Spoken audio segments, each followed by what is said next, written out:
नमस्कार दोस्तों, स्वागत है आप सभी का इंडियन आईक्यू इंस्टीट्यूट के यूट्यूब चैनल पे। चैनल पर अगर नए हैं तो आपके ये कंप्लीट एएफओ के जर्नी में इस चैनल से आपको बहुत ज़्यादा बेनिफिट मिलने वाला है। तो आप इसको सबसे पहले तो सब्सक्राइब कर लीजिएगा। वीडियो पसंद आता है तो आप इसको लाइक और शेयर कर सकते हैं।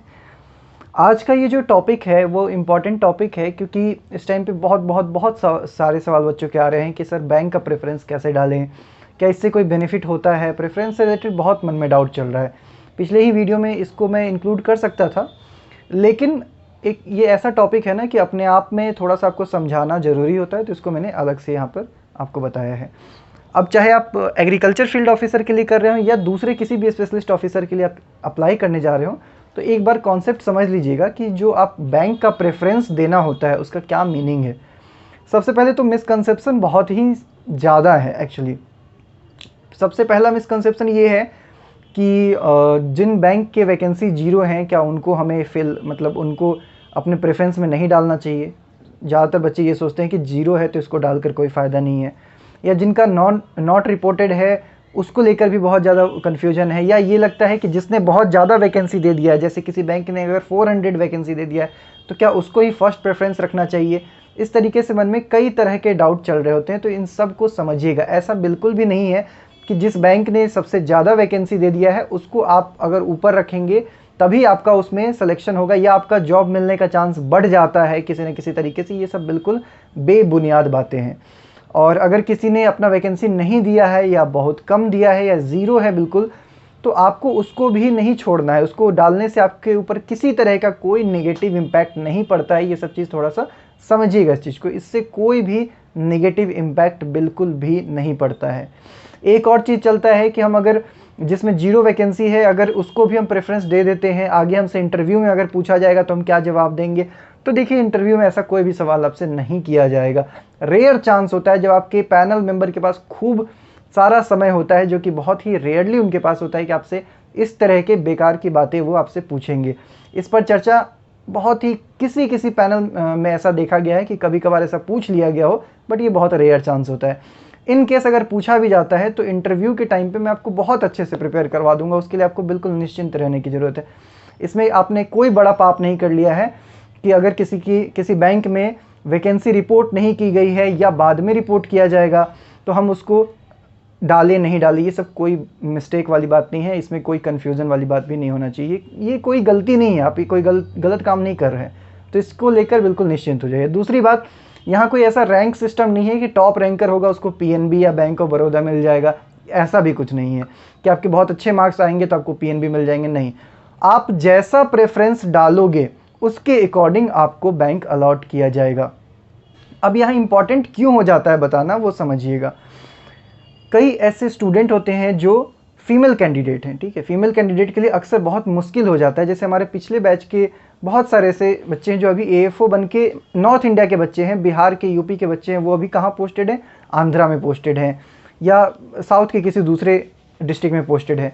तो ऐसे में मेल कैंडिडेट किसी न किसी तरह से काम चला देते हैं। फीमेल कैंडिडेट के लिए बहुत ज़्यादा मुश्किल हो जाता है। खास करके जो वैसी महिलाएं जो शादीशुदा हैं, जिनकी शादी हो गई, मैरिड वुमेन है, उनके लिए और भी ज़्यादा परेशानी यहाँ पर हो जाती है। तो इस वजह से थोड़ा सा बैंक को प्रेफरेंस देते समय कुछ चीज़ों का जो मन में आपको ध्यान में रखना चाहिए कि किस तरीके से आपको प्रेफरेंस दिया जाए। लेकिन बहुत ज़्यादा इसमें सोचने विचारने की ज़रूरत नहीं है कि हमने कुछ गलती तो नहीं कर दिया, इससे हमारे सिलेक्शन पर असर पड़ जाएगा। ऐसा कुछ भी नहीं है। देखिए, आपके पास जितने भी सारे बैंक हैं, bank of Baroda, bank of India, bank of Maharashtra, Canara bank, central bank, UCO bank, PNB, Indian overseas bank, बहुत सारे बैंक है आपके पास। अब इसमें जो आपको प्रेफरेंस डालना है वो बेसिकली मैंने दो कैटेगरी में बांट दिया है।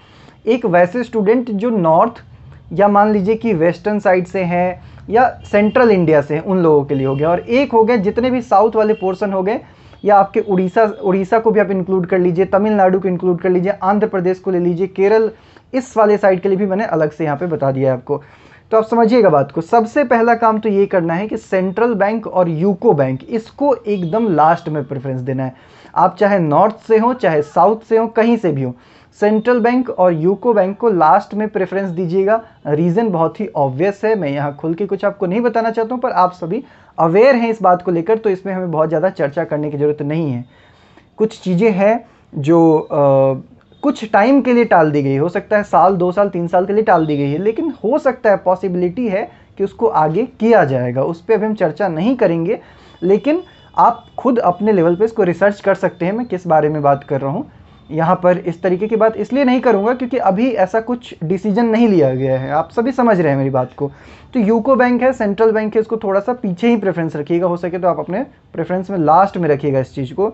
बाकी नॉर्थ के स्टूडेंट जो हैं वो बैंक ऑफ बड़ौदा और पंजाब नेशनल बैंक, इसको सबसे ऊपर में रखिएगा। इसलिए ऊपर में रखिएगा क्योंकि बैंक ऑफ बड़ौदा और पंजाब नेशनल बैंक के ब्रांचेज ढेर सारे हैं नॉर्थ में, या आसपास के जगह पे आपको पोस्टिंग मिलने में थोड़ा सा आसानी हो जाता है। पंजाब नेशनल बैंक ने ऑलरेडी वैकेंसी रिपोर्ट भी की हुई है, तो पंजाब नेशनल बैंक या बैंक ऑफ बड़ौदा को आप फर्स्ट सेकेंड में रख लीजिएगा। इसके बाद जो है आप इंडियन बैंक और बैंक ऑफ इंडिया और पंजाब एंड सिंध बैंक को आप अपना प्रेफरेंस दीजिएगा। इंडियन बैंक भी जो है वो नॉर्थ साइड में ज़्यादातर पोस्टिंग दी है, पिछले बार भी आपने देखा है ज़्यादातर स्टूडेंट जो है वो नॉर्थ साइड में ही उनकी पोस्टिंग हुई है, या ज़्यादा से ज़्यादा नॉर्थ वेस्ट में पोस्टिंग हुई है, तो बहुत ज़्यादा दिक्कतें नहीं हुई है इसमें। इसके बाद आप यूनियन बैंक और कैनरा बैंक को अपना प्रेफरेंस दीजिएगा, और बाकी जो भी बैंक बचे हैं वो आप किसी भी तरीके से एडजस्ट कर लीजिएगा, डजंट मैटर। सेंट्रल बैंक और यूको बैंक को लास्ट में रख दीजिएगा। तो bank of Baroda, Punjab national bank को टॉप पे रखिएगा, फिर Indian bank, bank of India, Punjab and Sindh bank रख दीजिएगा, उसके बाद यूनियन, कैनरा, और जो बच गया उसको आप फिर एडजस्ट कर लीजिएगा, ठीक है। साउथ के जो बच्चे हैं वो लोग क्या करेंगे कि कैनरा बैंक और यूनियन बैंक को ऊपर रख देंगे, ठीक है। फर्स्ट में you need to prefer Canara bank and union bank. मैं ऐसा क्यों कह रहा हूँ, बिकॉज कैनरा बैंक है उसके भी ब्रांचेज ज़्यादातर साउथ इंडिया में है, ज़्यादातर बच्चों की पोस्टिंग साउथ इंडिया में होती है। और यूनियन बैंक में भी आपने देखा होगा पिछली बार में भी कि कई नॉर्थ के स्टूडेंट्स थे जिनको भी कि साउथ इंडिया में भेज दिया गया है, ठीक है। तो यूनियन बैंक में भी साउथ इंडिया में पोस्टिंग के चांसेस आपके ठीक ठाक हो जाते हैं। और उसके बाद आपका जो उड़ीसा साइड है, वेस्ट बंगाल है, आंध्र प्रदेश है, तेलंगाना है, इन सब एरिया में पोस्टिंग ज़्यादा आपको देखने को मिला है। तो आप यूनियन बैंक को रख सकते हैं, कैनरा और यूनियन, इसको आप ऊपर में रखिएगा। इसके बाद जो है आप simply bank of Baroda, Punjab national bank को डाल दीजिएगा। जो भी आपका Indian bank, bank of India वगैरह बचा है इसको आप उसके बाद एडजस्ट कर लीजिएगा। सेंट्रल और यूको को आप लास्ट में डाल दीजिएगा। बस इतना ही आप ध्यान में रखिएगा कि अगर मान लीजिए कि जैसे आप महाराष्ट्र के स्टूडेंट हैं, ठीक है, महाराष्ट्र के स्टूडेंट हैं, तो आप क्या करेंगे, आपको अगर लगता है कि मुझे ज़्यादा प्रेफरेबल रहेगा कि महाराष्ट्र में रहना या महाराष्ट्र के आसपास में मुझे बैंक मिले, तो आप इसमें थोड़ा सा चेंजेस कर सकते हैं कि बैंक ऑफ महाराष्ट्र को आप ऊपर में रख लीजिएगा, ठीक है। जो भी मैंने आपको बताया है प्रेफरेंस, उसमें बैंक ऑफ महाराष्ट्र को आप फर्स्ट प्रेफरेंस पे डाल दीजिएगा। सीट आ जाती है तो अच्छी बात है, नहीं आती है तो दूसरा बैंक तो आपको मिल ही जाएगा। आपके लिस्ट में सारे बैंक का नाम होना चाहिए, ध्यान रखिएगा। ऐसा नहीं करना है कि 4 बैंक 6 बैंक का देके और फिर छोड़ दिए, या फिर 2 बैंक ने वैकेंसी रिपोर्ट की है तो 2 बैंक का हम डाल देते हैं, ऐसा नहीं करना है। जितने बैंक हैं, जितने भी पीएसबी के नाम वहाँ पर दिए गए हैं, वो सारे आपके प्रेफरेंस लिस्ट में होने चाहिए।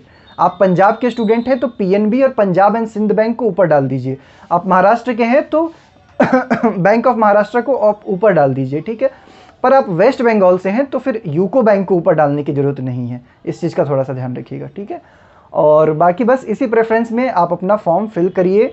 All the best. मिलते हैं फिर आप लोगों से नेक्स्ट लेक्चर में। कोर्सेज की कोई भी जानकारी चाहिए हो डिस्क्रिप्शन में कमेंट में डाल दूंगा, आप वहाँ से चेक कर लीजिएगा। हमारा एक ग्रुप है टेलीग्राम का, उसका भी लिंक है, उसको भी ज्वाइन कर लीजिएगा। डेली उसमें क्विज़ कराए जाते हैं। ओके, मिलते हैं फिर नेक्स्ट वीडियो में। सब्सक्राइब कर लीजिएगा चैनल को।